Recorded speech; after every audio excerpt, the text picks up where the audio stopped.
الصبية وقفتني بالشارع قالت لي بدي اياك تفتح الكاميرا وتصور لانه بدي اطلب منك طلب. انا متخرجه جديد من الجامعه، فرعي صعب انه الاقي وظيفه عمل تمام. فحابه اسجل بشيء بحبه انا وبدي اياك تساعدني انت. اذا بقدر اكيد. المجال هو فرع دبلوم تغذيه.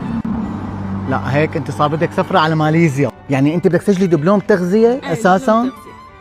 وموجود هون قريب. موجود. طب والله انا ما عندي مشكلة وحاضر وفورا، بس يعني بتعرفين المكان بتدلين عليه؟ مركز الهيثم هو. الكلام ما شاء الله عندهم خدمات جدا متميزة، والقاعة اللي شفتها قبل شوي عن جد قاعة خارقة للعادة.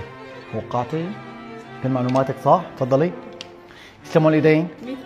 امتى ببلش الدوام؟ ب 20/11. ب 20/11 يعني معنا كم يوم. هلا هيك صرتي انت طالبة من مركز الهيثم بدبلوم التغذية. بدك شيء مني انا؟ لا تابعي معه. انا بدي اروح على البيت. السلام عليكم. تعال احمد تعال. ولي كسرنا الدنيا.